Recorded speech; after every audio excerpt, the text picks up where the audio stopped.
Gentlemen, you're waiting for me to I gotta seated. wait for the lady to I know, that was very nice. I also do the old school thing where the lady gets up to go to the restroom and I do the little stand gesture. Yeah, my dad taught me that. You sexy Bridger. Yeah. No, it's nice to see you because we were remote last time. Yes, we were on Zoom, so it's nice to see you in person. We've never been in person. But speaking of that, I don't think we were here then, but we're in New York now. This is your home, but when did you move here? You kind of call this place grew up home. in Jersey, and then I went to school at Northwestern, and when I came back here, I was working as a production assistant and auditioning and doing all the things. So New York is really my home. Yeah. So I feel like we have something in common as well. You were kind of impacted by Broadway, right? Really, I love musicals. My father used to bring me in to see all the musicals, and when I wasn't really into sports as a kid, and he did community theater, but he just started. He loved it too, so he would bring me in from Jersey, and we saw everything that was out and back in the 80s. And I heard one of your first ones was Les Mis, which was my first one here in New York, and exactly. Yeah. It really did change my life because I was probably 13 years old, and I'd never really cried from art before. Yeah. And so it was the first experience of being like, oh, this play is not, I was used to going to comedies or that kind of thing. Yeah. But it moved me so much that I was like, wow, great art can move you. Yeah. And that really was a turning point in my young life. And a lesson in how to do it right. Like if you really want to move someone, that's why anybody can read lines, but not everybody can move you, Yes, and it made me want to do that. It made me want to go, I mean, I wish I could have been in Les Miserables, but it made me want to aspire to do that for other people, to make them laugh, to make them cry, to have them clutch their pearls. And also, they clutch their pearls. You never heard that expression before? Are we in the 50s? Well, I don't know, when you go like this. I love that. I'm going to clutch my pearls. Yeah. You also, you lived here with Donald, right? Were y'all roommates? Well, the very first hiatus, Donald Faison plays Turk on Scrubs, and our very first break from I love him. He's so nice. That's around the era. Yeah. And our very first hiatus, he got a movie, I think it was called Uptown Girls, and I was cast in a production of Twelfth Night in Central Park at the Delacorte. Yeah. And so we had this idea, our dream was to get a loft like the movie Big. Remember when Tom Hanks gets a big apartment? Yes. That was like our fantasy. We were like, let's get like bunk beds and a trampoline and the whole thing. Yeah. So we had this big ass loft that all it had was 2 beds and a ping pong table, and that's all you needed. And we were listen, when you're in your 20s in New York, and you got a tiny bit of money in your pocket, we were living our best life. Yeah. I lived in a random person's house, like with a roommate, and we didn't have a kitchen, and they just let us rent out this room. It was the most random. I would never let my child do what I did. Yeah. I could have been a Dateline special so many times over.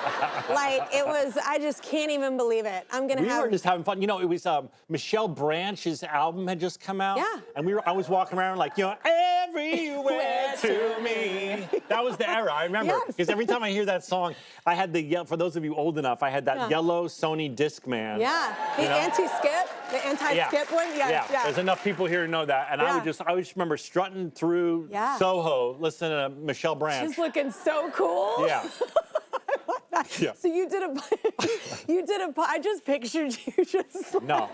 Yeah. You did a podcast. I was never afraid to talk about how much I love Michelle Branch. No, it's just awesome. A grown dude in Soho walking around with this Discman. I love it. Clipped on my belt. For sure. And it's sideways because it's anti-skip. Yeah. It's like, so wait, and for those of you who are so young, it would still skip. I know. You lied. You did a podcast with Donald too, and y'all were kind of revisiting the show, right? Yeah, that was the idea. It was during lockdown, and we just started watching the show because we really hadn't seen it in so long, and we watched 180 or so episodes of the show, and we were really candid. We were like, we're not going to do this in a fluffy way. Let's really just be honest. So we watched it, and we were like, oh, this one sucks. So I don't like this one, or my acting is so bad in this one. And we were like just really brutally honest with each other. I was gonna say, it's hard. I can't watch myself. Yeah, do you ever watch this show? No, oh my God, I have to because sometimes I'm like, what did I say? And I have to go, can you just send me that interview before we put it out into the world? Right. And I cannot believe that people watch this show. I can't, I'm so annoyed by myself. Well, people really like you. Well, it's you. You're very nice. You're very nice. I think it's you. Like, you know what I'm saying? Like, do you have a hard time watching you, though? I don't even watch myself perform. I direct a lot of my stuff, so I have to look at it. You did. You directed and you were acting in the episode. In this revival of Scrubs, I directed the first episode and starred in it. No pressure. Yeah, a lot of pressure. Yeah. Thank you. That's insane. Did you know that right off the bat that you wanted to direct? Yeah, because I knew that I know the show better than anybody, I think, and I wanted to really get the tone right. The fans are so passionate about this show, and I didn't want to let them down, and so I really wanted to micromanage every single frame, particularly of the first episode, to really set the tone. You know, bring the show back after 17 years. Yeah. I just thought, I'm going to be in charge. I'm going to micromanage everything. Did you think it's always a good idea? Yeah. Did you? I almost died. Usually people don't do that. But did you feel like whenever you watch the show back, you kind of learn, like, I don't want to do this the second time around? Absolutely. You go, when you watch it this many years later, you go, oh, this, like, for those people who know Scrubs really well, over the 8 years, it got really broad. Like, the comedy got broader and broader and broader. We have a mix of fantasy and reality, and the fantasy stuff started seeping into the reality. I mean, there's episodes of Scrubs where in the real world, Donald and I get surrounded by ostriches, and they steal. Donald has a Kango on, and they steal the Kango, and one of them puts the Kango on his ostrich head. For sure. And we're stuck in a tree. I mean, things got crazy. Yeah. And so some of that's very funny, but our mandate when we came back was, let's reground the show. Let's put it back into reality. We're gonna have comedy. Scrubs has always been a mix of comedy and drama. Yeah. And then we'll put the surreal stuff in the fantasies, but let's keep it real. Yeah. So what made everyone say yes? Because you're coming back, you're doing this revival of the show. Everyone was We're down. all friends, I think that's one of the reasons the show works so well, is the audience might not really know this or sense it, but we're all very close in real life. We vacation together. We have dinners together. Over the years, I'm godfather to Donald's children. He was married in my backyard. Yeah. So, when someone said, hey, do you want to, we thought we might do a mini series. We thought we might do a movie version. But then when we all said yes, they said, no, let's put it back on ABC primetime Wednesdays at 8, and then Hulu the next day. And we were all like, okay.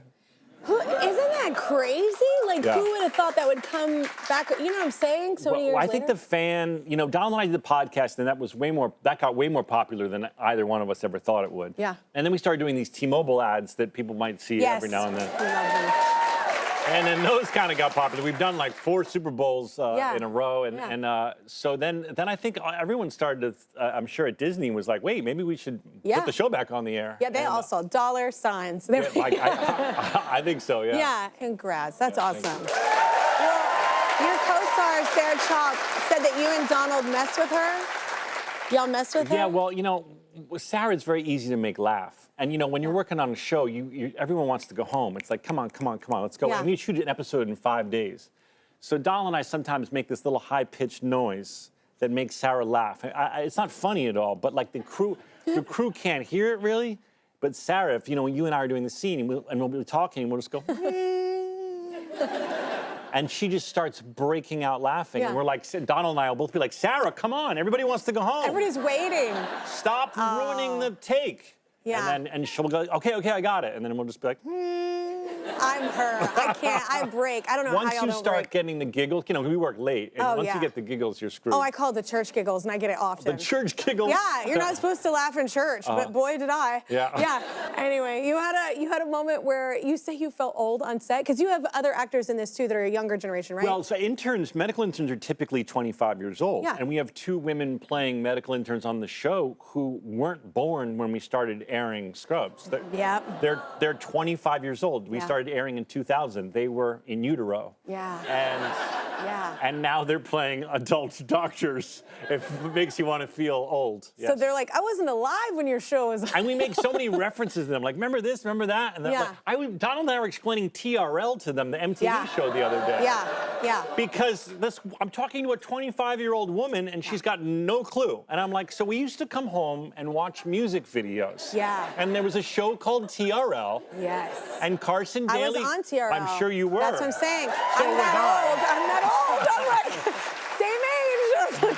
So was I. And we would all watch Carson Daly. And no, there's a lot of funny stuff between the generations of them, speaking in weird TikTok gibberish. I always love when people Dr. Well, they say things like "clock it," and I don't know what's going on. I don't know what that means either, unless that means hit someone. I don't know. I think it means like I don't know. These people know. Oh, I don't know either. All right, well, wait, the old show was shot in a building that was torn down. A real abandoned hospital, yeah. Yeah, so that was torn down. So when you're coming back, I mean, look, I always say this, and our art department here is insane.